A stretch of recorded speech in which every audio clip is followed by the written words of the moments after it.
I'd love to put on an online course of my warm-ups because they were intense. I got Yeah, so thin during that show. I know. Now look at me.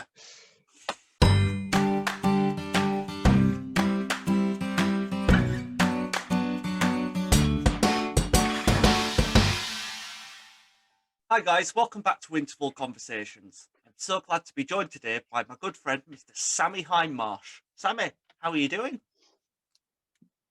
I'm all good, thanks. How are you, Nathan? I'm very good.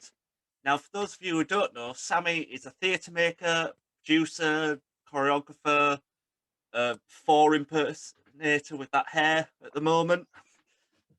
So maybe it's Maybelline, who knows? But Sammy, could you please tell everyone how you first got into this wonderful industry? Yeah, well, it's a long story, but I won't bore you too much. But I started at a very young age um, with lessons, obviously. I actually had a choice at a very early age, just as I kind of just began starting in the industry, which happened to be dance at the time, of choosing between whether I would be a dancer or whether I would be an ice skater. And apparently, I don't really remember making the choice. I was very young, but I made the choice of dancer straight away. So I started in the dance industry. I went to Arts Ed Tring, as it was. I think it's called Tring Park now, Tring Park School for the Performing Arts. And then trained in ballet, intensively in ballet, 6 hours a day, um, until I was 10 years old. I then went and performed with the English National Ballet for the first time. And I was just a young dancer then, and we sort of inputted into it was the Romeo and Juliet Romeo and Juliet in the Royal Albert Hall. So it was a big, huge event. I think it was an anniversary of the Royal Albert Hall or of Romeo and Juliet. I can't remember which one. And then throughout, basically, I then started sort of being a junior dancer of English National Ballet through my time at Arts Ed.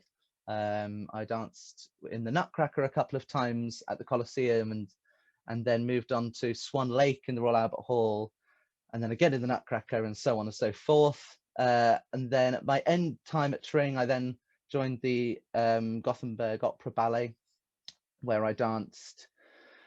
I think the main one I did was the graduation ball, and we went and toured across sort of Sweden area. And then I sort of danced throughout sort of Europe and the UK in various guises. And then I ended up deciding that dance wasn't quite the right path.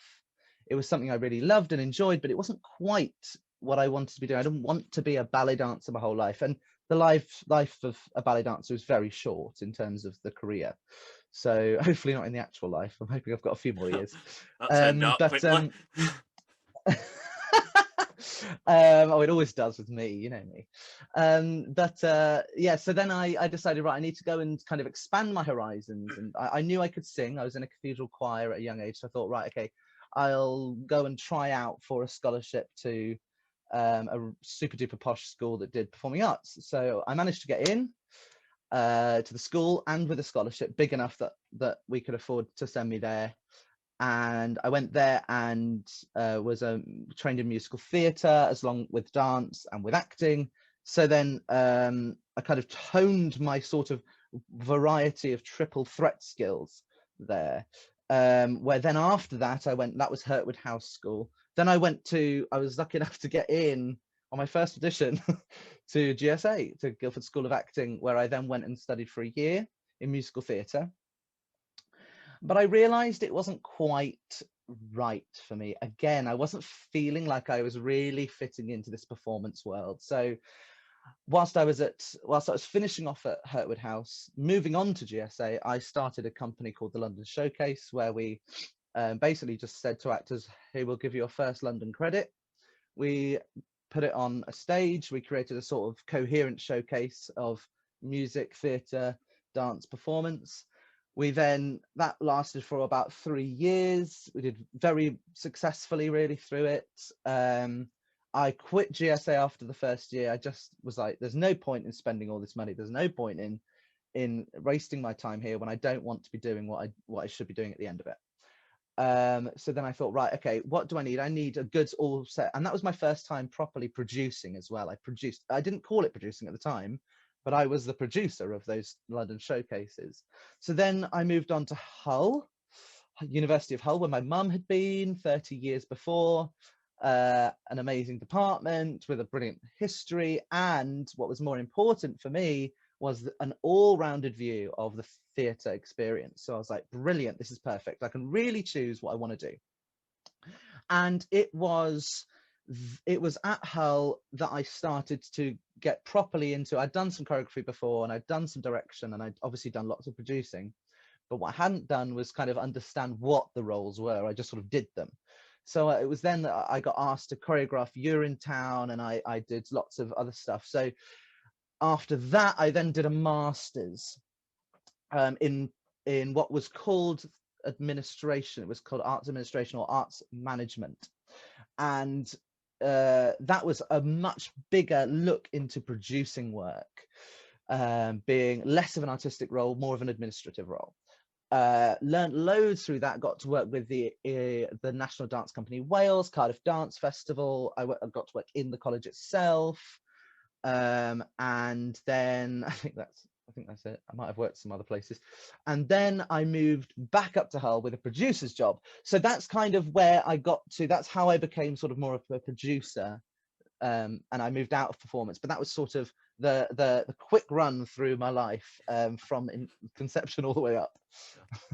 You mentioned Urinetown as well, and I remember that show, one, because it was fun, and two, because of, well, let's be honest, the torture you put us through during the warm-ups. Yeah. I still remember Well, the sports massage lesson you gave us, where you used me as the guinea pig. You went, oh no, it'll be fine, it won't hurt, and they just proceeded to more or less pop my leg. It's like, well, I mean, I see it that I've been lucky enough through ballet and dance training that I've had extreme rigor and extreme discipline sort of plowed into me from a young age, and that rigor comes through when I'm leading anything really, but especially when I'm choreographing, because choreography and leading people in dance is an extreme precision art. It's about making it's not just about saying, oh, here's some words and now you say them, or here's some steps and now you do them. It's about ensuring that the person looks natural, looks good, that they are safe, that they are mentally safe and physically safe. And also it's also about rigor. You know, the fact is that it was quite an intense show. You know, it was an ensemble led show, and there was big dance numbers all throughout. And I knew from the start that we didn't have a cast of dancers. We weren't at a dance school. We were at a theatre department in a university. So we had these fantastic singers, we had these fantastic actors, and we had some brilliant dancers, and everyone could move. So what was the big kind of thing I had to work on through that, the big sort of hill I had to climb, was how do I get people to dance, to look professional, to look great, to really show themselves off, their characters off, but without making them, you know, have to actually, you know, do a pirouette if they can't do a pirouette, and do a grand jeté if they can't do a grand jeté. And that actually came quite quickly through the method that we worked with Katie Robinson, who was the director, where it was about sort of connecting to the ground and connecting to what I would call primitive movements, because it was a very sort of primitive show in its essence. It was very sort of back to basics in its message. So but yeah, I put you through put you through quite a lot, but actually you know, I always thought that the camaraderie, yeah, it worked. The camaraderie of the cast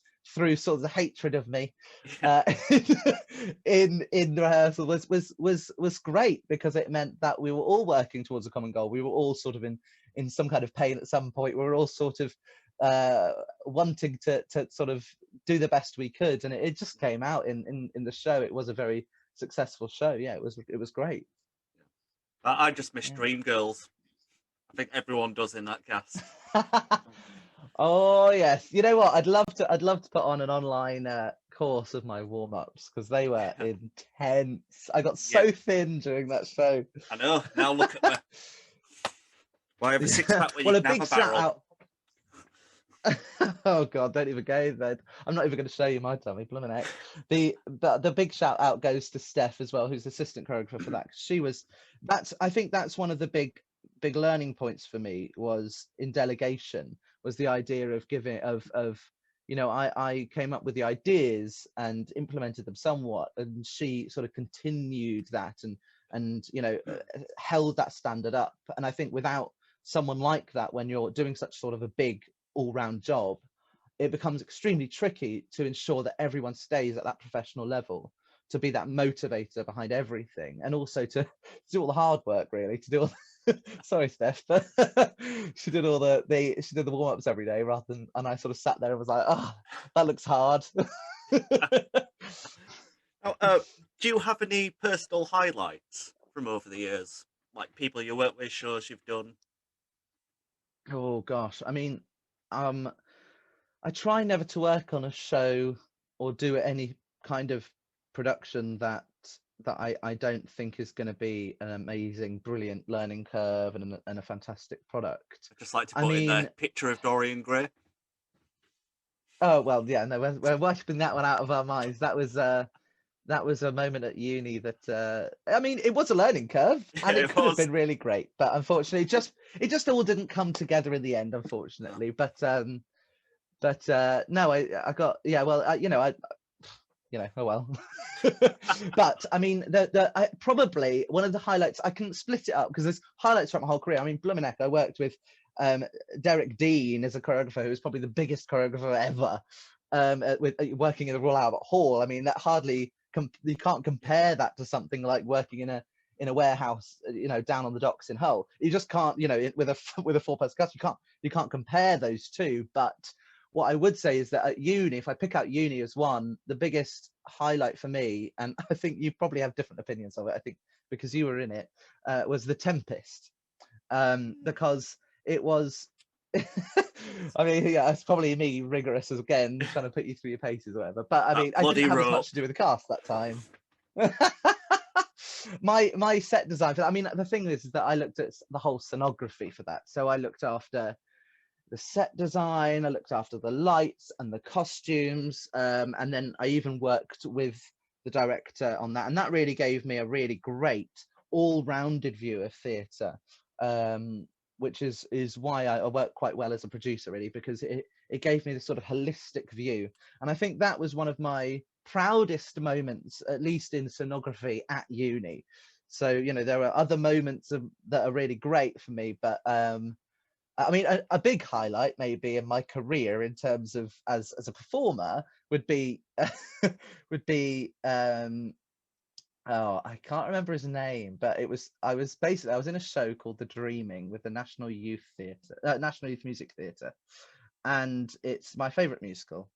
And I was in it, and it was an anniversary of it, and we went to the Royal Opera House. We did the whole celebration of it, and then because that's where it opened, and then we went to the Rose Theatre in Kingston, which looks a bit like the Globe, and we did the show as part of the IAF, the International Youth Arts Festival, I think. And on one of the shows, the show that a load of celebrities came, because as you might know, National Youth Music Theatre kind of has a ream of celebrities like Sheridan Smith and Matt Lucas, who have gone through the ranks and up into the upper echelons of the A-list society. But it it was a show when I really feel bad because I can't remember his name, but it was the guy who plays Prince Caspian in the Narnia films, which were it was like the sort of Oh tail God. end of the Narnia films when they Yeah. did it. And he was quite a big deal at the time, and he played the role I'd played in, I think, the original. And there was one moment when in a set where in the part where I fling myself off of a hill to run after the Helena character, because it's based on Midsummer Night's Dream. I run after madly in love. I flew off and I went bang smash into a little boy into a little boy, which was not great. I got highly concussed and had an ambulance there and everything. I couldn't even talk, and I then got a phone call when I was in bed the next day, I think, and I just got this phone call, and I was like, hello, and I'm so sorry, I can't remember his name, but he was like, hi, it's Prince Caspian. And I was like, oh my God. And he was like, you were fantastic last night. And Prince Edward as well was there to watch it. And I was just like, oh, for goodness sake. Prince Edward came backstage and saw me lying on the floor. That was a sort of highlight of my embarrassment of theatre. But nonetheless, one I'll remember. So, yeah. So it's got, my next question was going to be, do you have any mishaps from over the Mm, years? Obviously, you that's one big one. just highlighted that one. Do you have any more? Yeah, I've got loads. There was one. This was a really embarrassing moment that I often look back and just go cringe. It wasn't actually in theatre, but it was my audition. I think it was my second audition. So you have rounds to audition for drama school, and I think it was in my second round of auditions when we all GSA had this idea that they'd be really artsy and have everyone sit in this round circle, all the auditionees. So I think it was like 30 to 50 of us, like lots of people sitting in one huge circle. And they said, when it feels right, stand up and do your first monologue, followed by your second monologue. I mean, it was, and I don't know what was going through my head, but I was just like, okay. And I did a speech from Posh Oh, that started with a really strong, rude word that I won't say on here. And and basically what happened is that I was so ready. So someone got up, they did theirs. A couple of people went, but one guy got up and he did the same monologue. And I wanted the ground to suck me up and just take me away, because I was like, oh my God, oh my God, oh my God, oh my God, oh my God. Okay, it's fine. You know what I'll do? I'll go next. So as soon as he finished, I stood up and went straight into my line. And of course, then I realized everyone sort of looked at me in panic. And I was like, oh my gosh, he hasn't done his second monologue yet. So I sort of went, oh, I'm so sorry, and just sat back down. And it was so embarrassing. I mean, I still got in, so I couldn't have been that bad. oh, But yeah. I mean, oh God, it was so embarrassing. I was so mortified because also he didn't get in, and I was like, I hope I didn't stop him from getting in. Oh dear. So yeah, so that was another real big embarrassing moment. Oh, and I dropped. There's a moment when I was on stage with Matt Lucas, and we were doing Master of the House. It was a big concert for a fundraiser, and Matt Lucas was up there, and I can't remember the name of the actress. She was another alumni of National Music Theatre, funnily enough. And we, the cast got back up there, and we went, well, this, and at the end you go, bum, and you throw your sort of tankard in the air to say cheers, whatever, and mine went flying.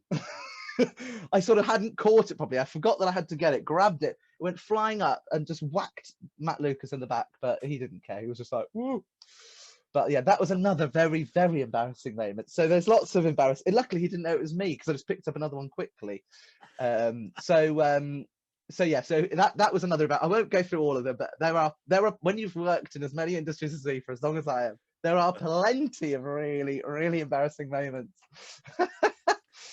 So, you've already touched upon working as a producer as well, but you've worked as like this theatre maker as well, doing scenography and stuff. Could you tell us about those processes? Because I know you've worked with First Aid Children.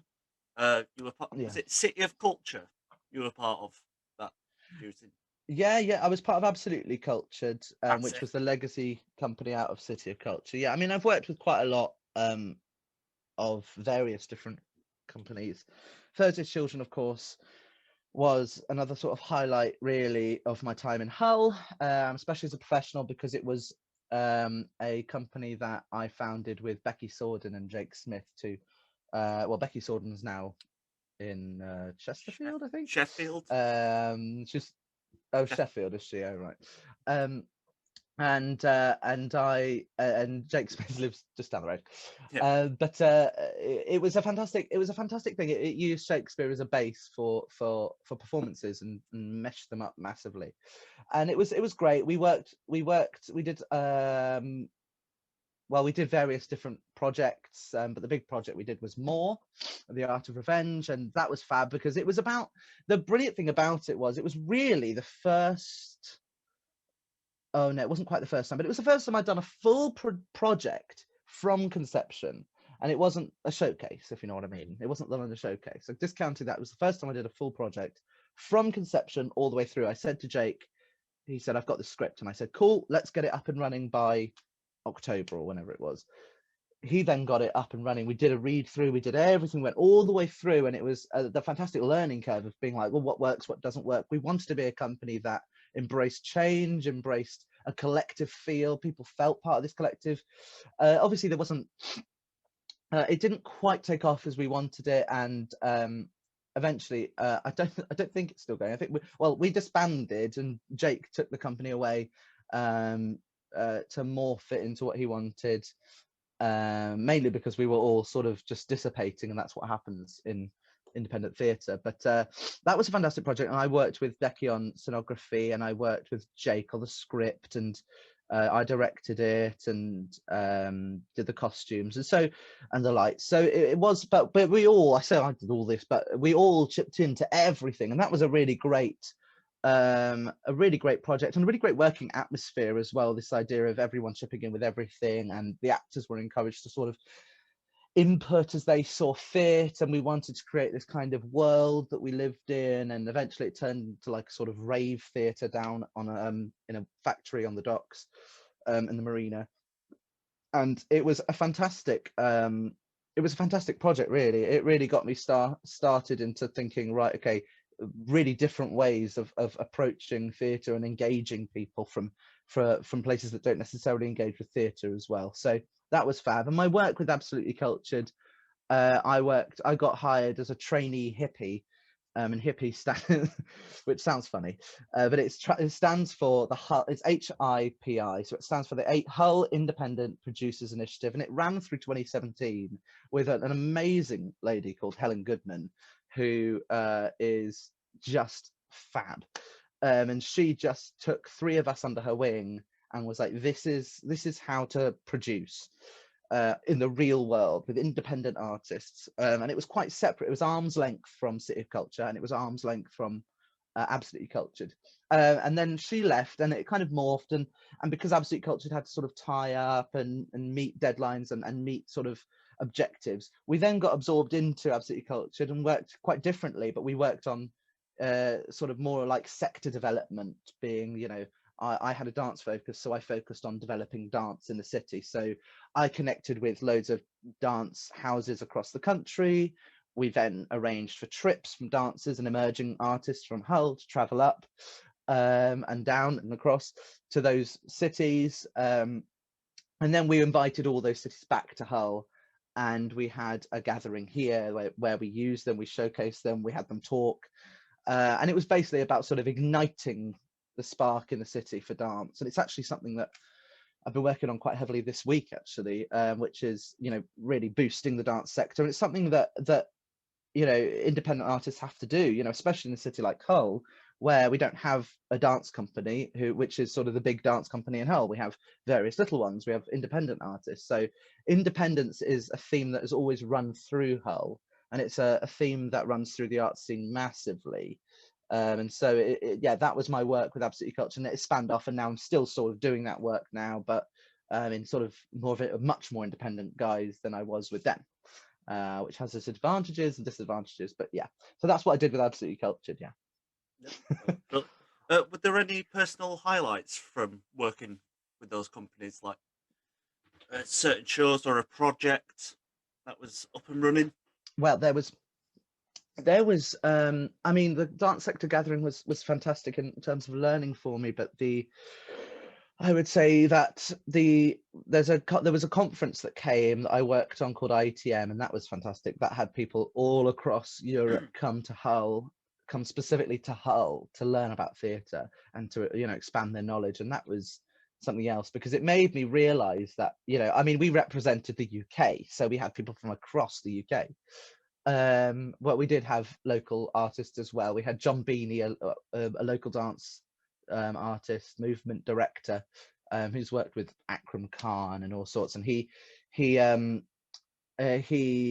was he did like a morning workshop, and there were like sort of spurts. The Roaring Girls, a local theatre company, did a tour around Hull, and that was a fantastic project because it was so big and the budget was nice and juicy, and we could sort of play around, and there was only 2 of us dedicated to the team as well, so it was in high intensity working, but it meant that I had a lot of responsibility and could do a lot of self-learning as well, and that was absolutely fab. Although I have to say, a highlight of my time in Absolutely Cultured as well was when we went up to Newcastle to view what's called Dance City, which is just a big, massive building full of dance spaces and dancers and dance companies.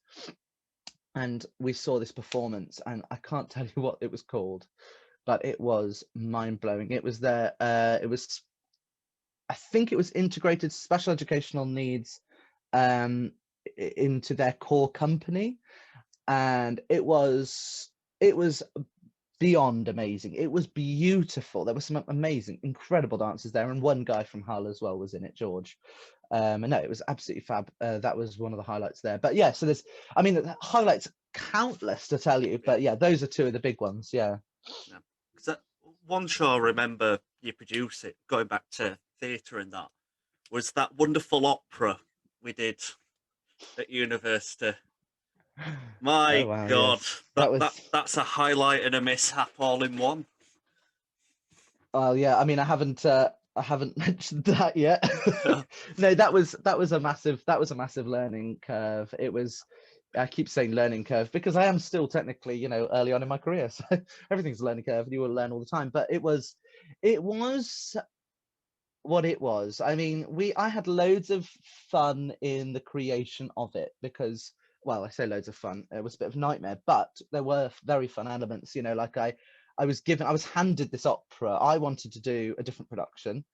I wanted to do a musical, The Dreaming, funnily enough. And I was handed this opera and said, no, you've got to do an opera because we did a musical for the last, I think, 2 or 3 years. And I said, all right then, well, okay, I'll give it a go. We'll see what happens. I was the only other applicant to give in something, so fine. So then what I did was I said, well, I need to learn everything about this opera that I could. And I realized it was only about an hour long, or even less than an hour. And I was like, wow, that's really not long enough. we really need some bookends, because also it's a flighty opera. It's extremely full of itself, but very lacking in sort of content in a way. It's just it's all about a lady who a queen who falls in love with a soldier, and he has to leave, and then she dies, and that is, I mean, that is absolutely it. You can't really expand much more than that. There's also, well, there's witches, I guess, but the witches just make him have to leave. I mean, that's it. So I thought, right, okay, well, I knew we had a writer who was really good, as Jake Smith. And so I was like, right, Jake, I gave him a load of material, including like Shakespeare's Venus and Adonis, the play called Dido, Queen of Carthage, by I think by Marlowe, and then a couple of others. And I said, right, you please go away and write me half an hour to start it and half an hour to end it. I want it to be as spectacle as possible. I want you to tell me about Dido and Aeneas before it happens, and I want you to tell me about Dido and Aeneas after it happens. And I just let him go away and let him come up with whatever he wanted for it. And he handed me the script, and I remember sitting in the Arts Cafe in Middleton Hall, the theatre on campus, and with Sandy, who's an opera writer from Hull, and I sort of got this script from him, and I just looked at it, and there were just tears falling down my eyes, and I was like, oh my goodness, this is going to be something so special, this script. And then he was working on puppets at the time, so he made some puppets, and unfortunately it didn't come together in the end like I wanted it to. The beginning and the end was fab, and there were lots of bits in the middle that were fab, but the budget was extremely low. There was no coherence. People dropped out. It was the end of 3rd year, so people were very stressed with dissertation and all. So unfortunately there was little coherence through it, and I did just turn into a producer by the end. I was sort of just trying to manage everyone. But it was a really fantastic time, and out of it I got to learn a whole opera. You know, I could sing it from beginning to end, you know. So and it taught me as well about directing, designing, choreographing for opera, because it was a different beast altogether. It was completely different. And it really, it was hard. It was so hard, but we managed to get through it, thank God. And you did lights for that, didn't Yeah, you? yeah. Did Just you be do lights? grateful. You did lights, yeah. Just be grateful you weren't the lighting designer. Oof. That was. I mean, yeah, I had to it must have been redesign good the. for you because it was I had to redesign as I was plotting go on. because Oh gosh. I won't say his name on this podcast just in case No. someone. Well, we all know who it is. The technical manager Mhm. at the venue at that time. For some reason, he couldn't get LX1 working, like the first fly winched bar there. So I had to cut about 25, 30 lights from Oh the god. rig, and they were quite crucial Oh well, lights. I'm So happy I never heard about that. uh, uh, it, I mean, the thing was is that it must have been quite good for you because it was all LED as well, wasn't it? So oh, it was quite different oh yeah, from Donald Roy, which was our theatre, wasn't it? oh yeah. I was having time of my life playing with all the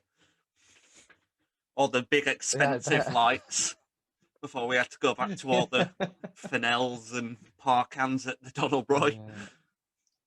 Yes, yeah, but I mean, overall it was an experience. But lots of people, see, some people loved it, and some people absolutely abhorred it, and but everyone went away with a feeling, and so that's the main thing, isn't it? With theatre, you want people not to go away with a, neutral. You want people to have either a strong opinion either way would be great. So it worked in that sense, I guess.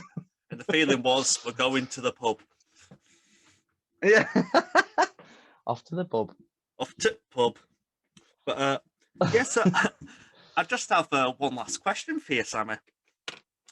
Uh, Oh, what okay. Shoot. what what advice do you have for anyone wanting to get into this industry once it's safe? Obviously. Gosh.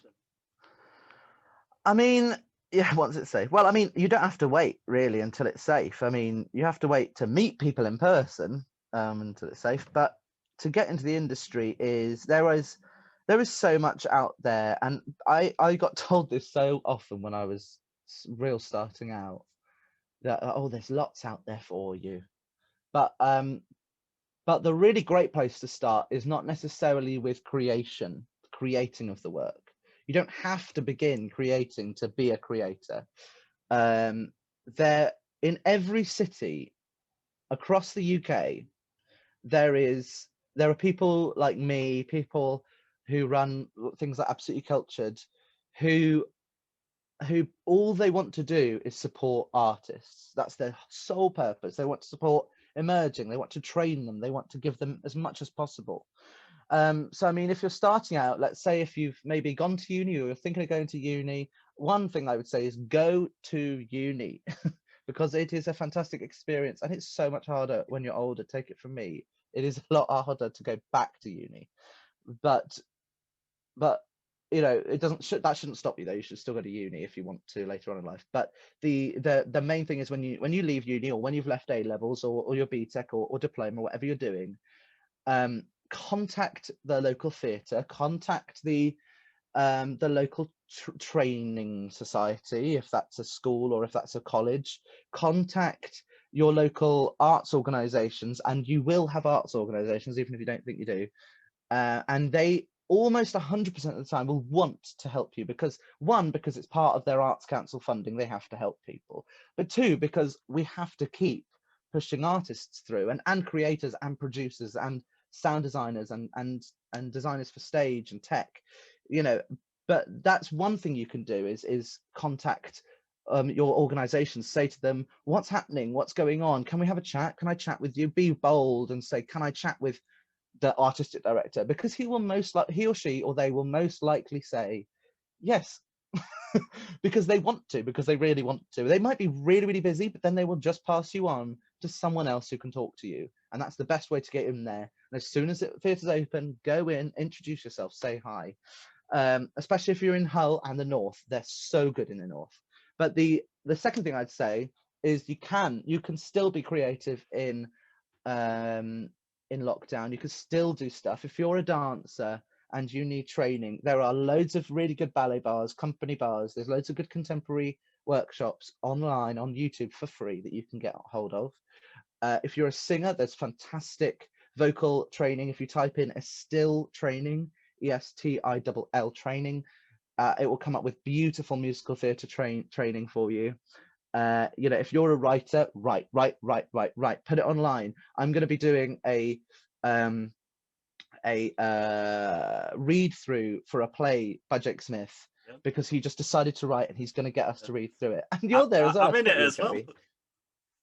Exactly. So there are so many ways to stay creative. Lulu, my housemate, and I are reading play after play after play. We're reading some we know, some we don't. I'm introducing her to some, she's introducing me to some. We're watching interesting films. We're watching you know, stage productions. We're watching operas, and we're watching musical theatre. You know, Love Never Dies. You know, fun ones. But we're staying creative. Paint that never way. dries. Find things that you. Paint never dries. We you know, so you have to stay really creative, but you can stay creative in here. I mean, look what you're doing, the podcast. You can do that anyway. You can have chats with creative people, and that's a form of creativity as well. So the best way to begin is to begin. Go and do. And also another thing, now I've got loads, sorry, but there's the last thing is that